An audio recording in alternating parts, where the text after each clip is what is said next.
अभी जो सामने आपको स्क्रीन पर दिख रहा है क्वेश्चन, ये सीटेट क्लास 1 to 5 का जो एग्ज़ाम हुआ है अभी हाल में, इसी से लिया गया है। मैथ्स का प्रश्न है और ऐसा कुछ खास नहीं है। ऐसे प्रश्न जो है आप जरूर नहीं है कि आपको पढ़ना होता है, बहुत ज़्यादा इसको पढ़ रहेंगे तभी सॉल्व कर पाएंगे। अगर आपकी कोई भी तैयारी नहीं है, सीटेट की अभी कुछ भी नहीं पढ़े हुए हैं, तब भी ऐसे प्रश्नों को आप हल कर सकते हैं। और ऐसे प्रश्न हर पार्ट में आते हैं।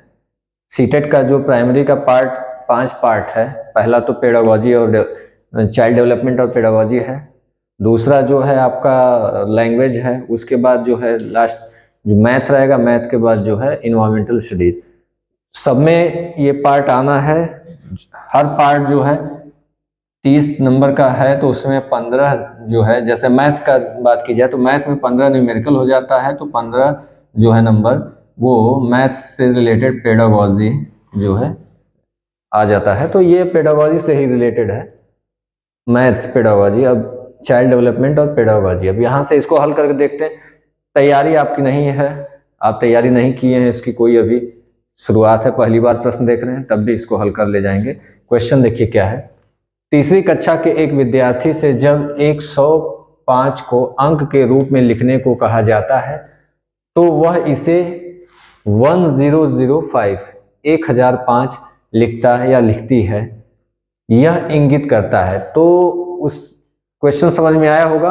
105 लिखने को कहा जा रहा है और वो लिख देता है कितना, 1005, 1005। अब आंसर जो है ऑप्शन देखते हैं। ऑप्शन है पहला, उसे स्थानीय मान की अवधारणा को समझने में और सहायता की आवश्यकता है। अगला जो है, वह गणित सीखने में अयोग्य है। नेक्स्ट, विद्यार्थी सीखने में कमजोर है। नेक्स्ट, वह शरारती है। ऐसे प्रश्नों को हल करते समय अगर इस तरीके के और भी प्रश्न आते हैं, तो ऐसे प्रश्न को हल करने के लिए सबसे पहले 2 चीजों का आपको ध्यान देना होगा। क्वेश्चन सॉल्व कर रहे हैं तो एलिमिनेटिंग प्रोसेस से सॉल्व करिए। जैसे आपके पास सीटेट में ऐसे प्रश्न ही होते हैं। टेट में जो है सिंपल प्रश्न होते हैं, आप डायरेक्ट सॉल्व कर सकते हैं, लेकिन सीटेट के प्रश्न ऐसे ही होते हैं। ऑप्शन आपको सब लगेंगे कि सभी सही है, लास्ट में आके 2 लगेंगे सही है। तो इसलिए एलिमिनेटिंग प्रोसेस से इसको सॉल्व करिए। जब भी प्रश्न में 4 ऑप्शन रहे तो एलिमिनेट करते जाइए। क्या नहीं हो सकता है, होगा क्या वो देखेंगे, लेकिन क्या नहीं हो सकता उसको निकालना ज़्यादा आसान होता है। पहले उसको निकालिए और क्या सही है वहां तक आप पहुंच जाएंगे।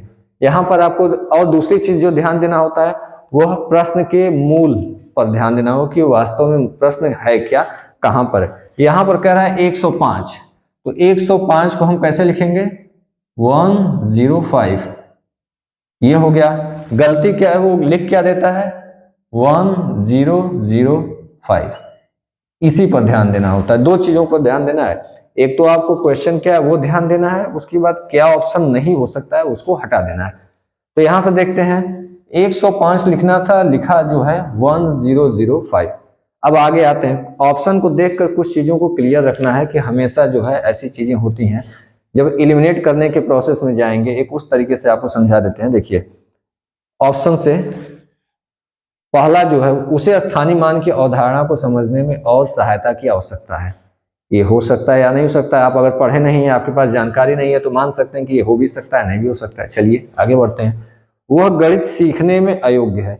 यहाँ पर विद्यार्थी को ओवरऑल अयोग्य घोषित किया जा रहा है कि पूरी तरह से वो मैथ पढ़ ही नहीं सकता, मैथ का उसका योग्यता ही नहीं है। जब भी ऐसी नेगेटिविटी की बात आती है वो हमेशा गलत होगा। ऐसा ऑप्शन जो है मैक्सिमम टाइम जो है आपको रॉन्ग होगा। मैक्सिमम टाइम ऐसे ऑप्शन गलत होते हैं।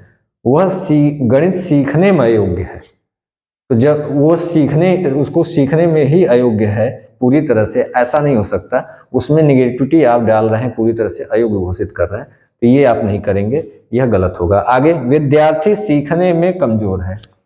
विद्यार्थी कमजोर है, इसमें अगर यह कहा जाए सीखने में कमजोर है, तो विद्यार्थी कमजोर और तेज हो सकता है, लेकिन क्या इससे मतलब है कि उसने 105 को 1005 कर दिया? इससे इसका कोई लेना देना नहीं है। सीखने में कमजोर है तो यह उसकी कमजोरी की ओर, विद्यार्थी के ओवरऑल कमजोरी घोषित कर दे रहे हैं कि वो ओवरऑल वो कमजोर ही है। तो यह ऐसे ऑप्शन भी गलत होंगे। यहाँ भी विद्यार्थी का जो है ओवरऑल उसको कमजोर घोषित किया जा रहा है, तो ऐसे ऑप्शन गलत होते हैं। आगे चलते हैं। अभी ये ऑप्शन में जो है कंफ्यूजन है, हो सकता है नहीं हो सकता, इसको छोड़े रहते हैं। आगे चलते हैं। वह शरारती है। जब भी ऐसे ऑप्शन आपको ध्यान देना है कि कुछ ऑप्शन आपको सीधे बाहर हो जाते हैं, जैसे वह शरारती है। अब बच्चे को आप शरारती चंट घोषित कर रहे हैं, तो वो पढ़ने से रिलेटेड जब भी शिक्षा की बात की जाती है तो बच्चे को इस तरीके से कह देना कि वो शरारती है, वो सीख ही नहीं सकता, वो बेकार है, तो ऐसे ऑप्शन हमेशा गलत होते हैं। आप ऐसा नहीं कर सकते।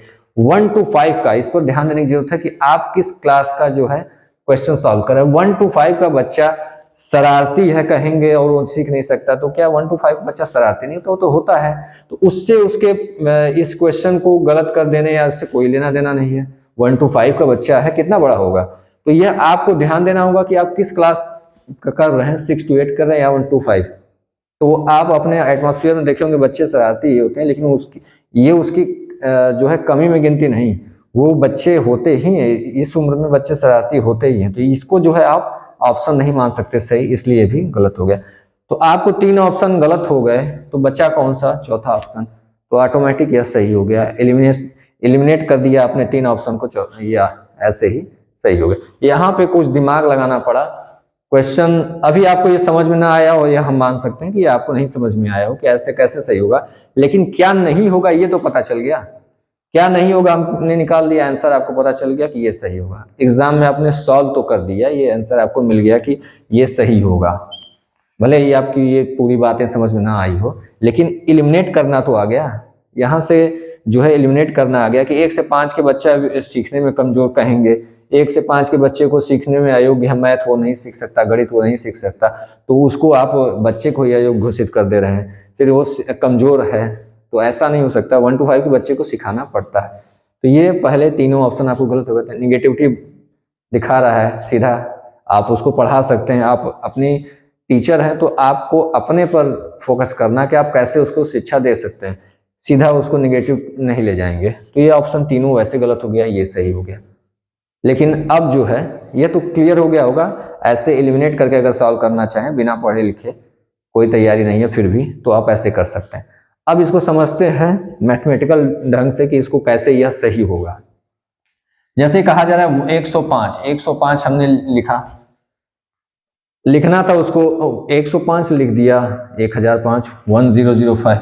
तो यहाँ पर देखिए इसमें गलती क्या कर रहा है, उसे स्थानीय मान की अवधारणा समझने और सहायता की आवश्यकता है। तो क्या यह स्थानीय मान की गलती नहीं है? स्थानीय मान जो है किस स्थान पर क्या होना चाहिए, यहाँ पर यह जो है इकाई के स्थान पर है, सेकंड जो दहाई के स्थान पर 0 है, उसके बाद 1 है, तो यह प्लेस जो है वैल्यू 100वें स्थान पर 1 होना चाहिए था। क्या है, 105 100वें स्थान पर 1 होना चाहिए था, और इकाई के स्थान पर 5 होना चाहिए था। इसी को कहते हैं ना स्थानीय मान। किस स्थान पर क्या होगा उसका स्थानीय मान। जैसे 105 में जो है स्थानीय मान देखेंगे, 5 का स्थानीय मान कितना होगा, 5 ही होगा। 1 का स्थानीय मान कितना होगा, 100 होगा। यही तो हुआ, 1 का स्थानीय मान कितना हुआ, 100, तो ये हो गया 5, 105 हुआ। यही तो है स्थानीय मान, किस स्थान पर क्या रखना है यही क्लियर हो जाता है, तो ये पता चलता है। लेकिन इसने किया क्या, इकाई के स्थान पर ये, दहाई के स्थान पर ये, सैकड़े अर्थात 100 प्लेस पे जो है 1 लिखना था, तो उसने 100 प्लेस पर फिर 0 लगा दिया। तो उसे स्थानीय मान के बारे में जानकारी नहीं है, किस स्थान पर क्या होना चाहिए, प्लेस वैल्यू जो है उसे नहीं पता है। प्लेस वैल्यू क्या है, कहाँ पर, इसके विषय में उसे थोड़ी और आवश्यकता है जानने की, क्योंकि यहाँ पर सैकड़े के स्थान की जगह वो आगे बढ़ के 1 लिखता है, सैकड़े पे फिर 0 लगा देता है। ठीक है, 1000 पे 1 लिख देता है, तो यहाँ 1000 पे या 1000 पे 1 लिखना गलत हो गया, उसको इस स्थान पर लिखना चाहिए था। इसको स्थानीय मान की अवधारणा में इसको दिक्कत है, क्योंकि स्थानीय मान समझ जाता तो ये कर देता। अगर इसको देखा जाए यहाँ पर, तो स्थानीय मान 5 का क्या हुआ, 5 ही हुआ, और 1 का स्थानीय मान क्या हो गया, 1। जितने स्थानीय मान में नंबर लिखते हैं उसके आगे जितना 0 है लगा देंगे, जितनी संख्या उतना 0 कर देंगे, तो कितनी, 1 2 3 3 संख्या है, 1 2 3 संख्या, और जब इसको जोड़ेंगे तो ये हो गया 1000।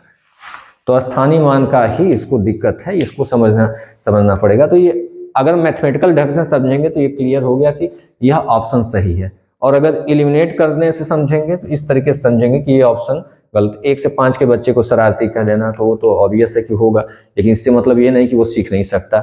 उसके सीखने में आपने सीधा कह दिया वो सीखने लायक नहीं है, तो ऐसे ये भी नेगेटिविटी पैदा करता है। गणित सीखने में ही अयोग्य है, ये भी नेगेटिविटी पैदा कर रहा है, तो ये भी गलत है, और ये ऑप्शन सही होगा। दोनों तरीका समझ में आ गया होगा। ऐसे बहुत सारे प्रश्न हैं, ऐसा है और भी जो है प्रश्न सिखाए जाएंगे कैसे, जब आपका नेक्स्ट फॉर्म होगा और एग्जाम होने से पहले जो है प्रैक्टिस कराया जाएगा किस तरीके से आप सॉल्व कर सकते हैं हर पार्ट का। ये तो हम केवल मैथ 1 to 5 के मैथ की बात कर रहे हैं, आगे इसका जितना भी पार्ट है सबको सॉल्व करने का तरीका और प्रैक्टिस। सीटेट के क्वेश्चन केवल पढ़ाई और तैयारी से नहीं हो पाते हैं, वहाँ पर आपको क्वेश्चन सॉल्व नहीं होते हैं, इसीलिए इसका जो है रिजल्ट बहुत कम आता है सीटेट का।